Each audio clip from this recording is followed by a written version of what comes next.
हाय दोस्तों, आप सभी को हमारे यूट्यूब चैनल ऋषि स्टडी पॉइंट में बहुत बहुत स्वागत है। आज हम लोग क्लास 10 के 19 फरवरी को होने वाले हिंदी के कुछ महत्वपूर्ण सवालों को देखेंगे।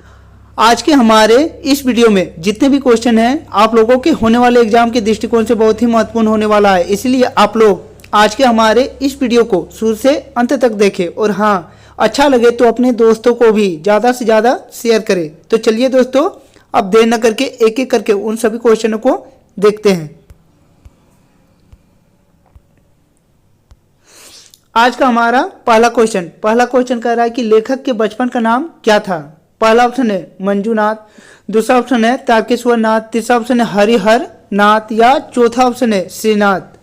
तो लेखक के बचपन का नाम तारकेश्वर नाथ था, इसलिए इसका सही जवाब है ऑप्शन नंबर 2। हमारा अगला क्वेश्चन कह रहा है कि मकई की खेत में किसका झुंड चल रहा था। पहला ऑप्शन है चिड़ियों का, दूसरा गायों का, तीसरा बकरियों का या चौथा भेड़ों का। तो मकई की खेत में चिड़ियों का झुंड चल रहा था, इसलिए इसका सही जवाब है ऑप्शन नंबर 1 चिड़ियों का। हमारा अगला क्वेश्चन नंबर 3 कह रहा है कि बचपन में लेखक किसका तिलक लगाता था। पहला ऑप्शन है चंदन का, दूसरा गोरस का, तीसरा रोली का या चौथा भभूत का।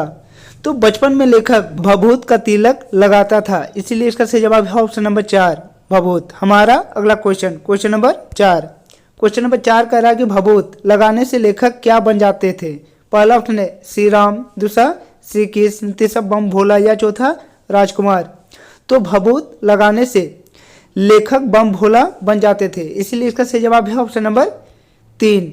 हमारा अगला क्वेश्चन नंबर 5 कह रहा है कि माँ ने भोलानाथ के घावों पर क्या लगाया। पहला ऑप्शन है पीसी हुई हल्दी, दूसरा आम के पत्ते का रस, तीसरा नीम के पत्ते का रस या चौथा मरहम। तो माँ ने भोलानाथ के घावों पर पीसी हुई हल्दी लगाई थी, इसलिए इसका सही जवाब है ऑप्शन नंबर 1। हमारा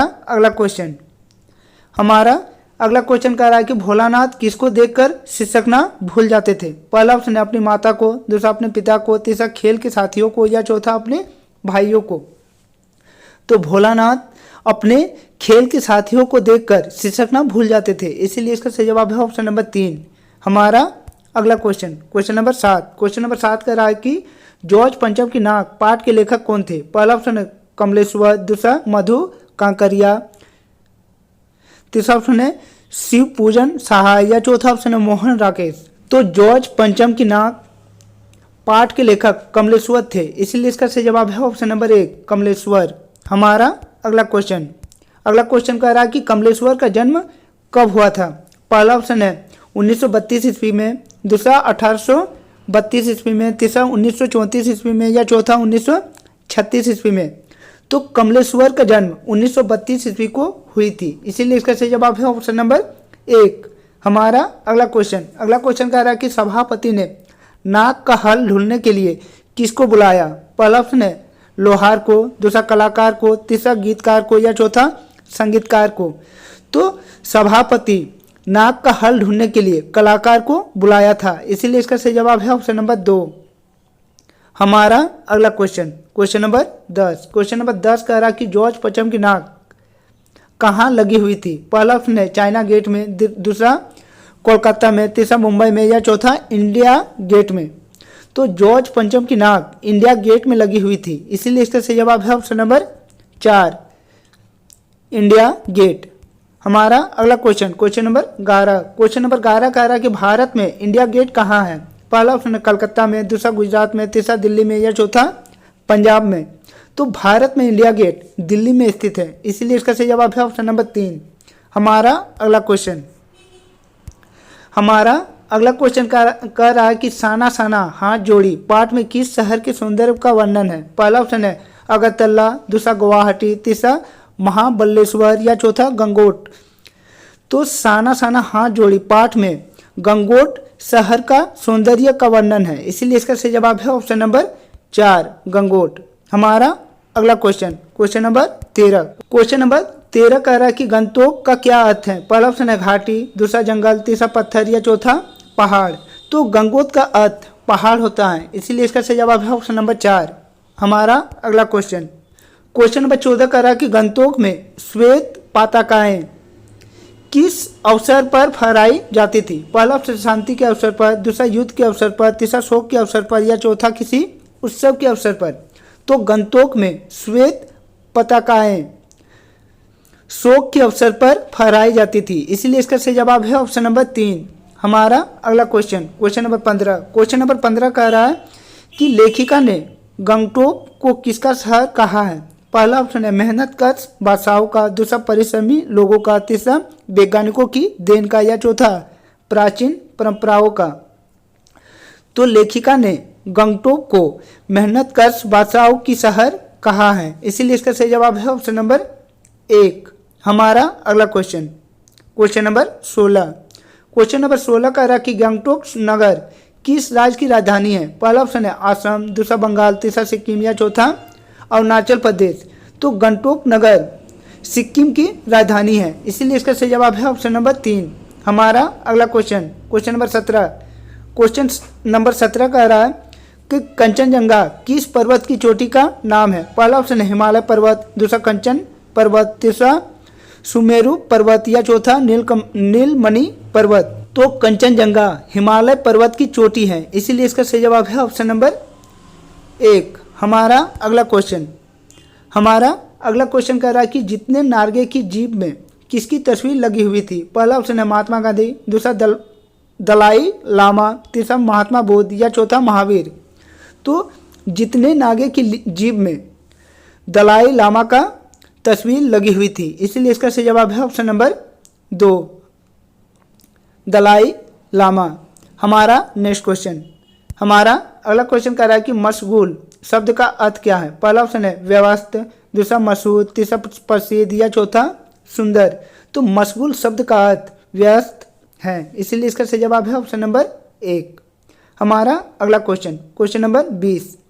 क्वेश्चन नंबर 20 कह रहा है कि गोपियाँ किसके प्रेम में आसक्त हो गई हैं? पहला ऑप्शन है उद्धव प्रेम, दूसरा कृष्ण प्रेम, तीसरा संगीत प्रेम, या चौथा इनमें से कोई नहीं। तो गोपियाँ कृष्ण प्रेम में आसक्त हो गई हैं, इसलिए इसका सही जवाब है ऑप्शन नंबर 2। हमारा अगला क्वेश्चन, हमारा अगला क्वेश्चन कह रहा है कि गोपियाँ कृष्ण के प्रति कैसी भावना रखती हैं? पहला ऑप्शन है विरोध की, दूसरा क्रोध की, तीसरा प्रेम की, या चौथा घृणा की। तो गोपियाँ कृष्ण के प्रति प्रेम की भावना रखती हैं, इसीलिए इसका सही जवाब है ऑप्शन नंबर 3, प्रेम की।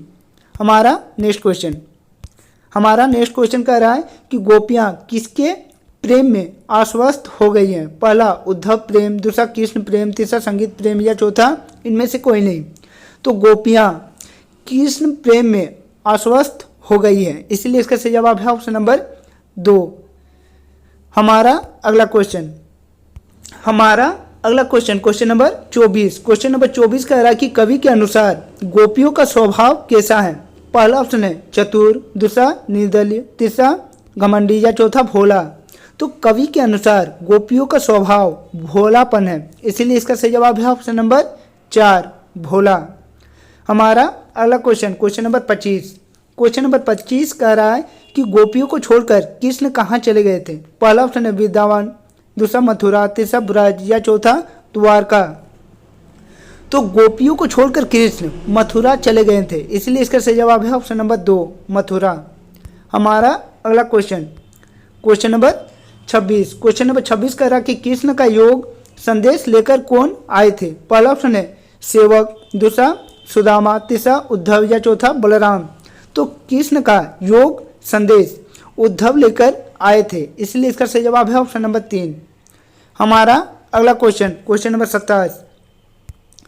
क्वेश्चन नंबर 27 कह रहा कि इनमें से किस पंछी की तुलना गोपियों ने समय से की है? पहला ऑप्शन है चकोर, दूसरा मोर, तीसरा कोयल, या चौथा हारिल।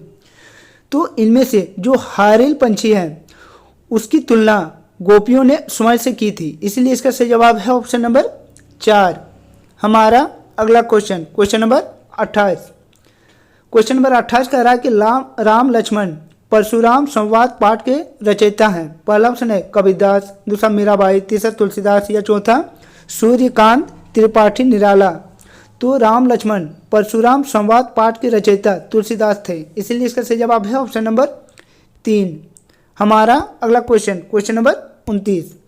क्वेश्चन नंबर 29 कह रहा है कि राम लक्ष्मण परशुराम संवाद किस ग्रंथ का अंश है? पहला ऑप्शन है रामायण, दूसरा रामचरितमानस, तीसरा कवितावली या चौथा दोहावली। तो राम लक्ष्मण परशुराम संवाद रामचरितमानस ग्रंथ की अंश है, इसीलिए इसका सही जवाब है ऑप्शन नंबर 2। हमारा अगला क्वेश्चन कह रहा है कि राम और लक्ष्मण सीता जी के स्वयंवर में किस मुनि के साथ आए थे? पहला ऑप्शन है मुनि वशिष्ठ, दूसरा मुनि नारद, तीसरा विश्वामित्र या चौथा परशुराम। तो राम और लक्ष्मण सीता जी के स्वयंवर में मुनि विश्वामित्र के साथ आए थे, इसलिए इसका सही जवाब है ऑप्शन नंबर 3 विश्वामित्र। हमारा अगला क्वेश्चन और हमारे सेट का आखिरी क्वेश्चन, हमारा अगला क्वेश्चन कह रहा है कि राम का संबंध किस वंश से है? पहला ऑप्शन है सूर्यवंश, दूसरा चंद्रवंश, तीसरा यदुवंश या चौथा हरिवंश। तो राम का संबंध सूर्यवंश से था, इसीलिए इसका सही जवाब है ऑप्शन नंबर 1।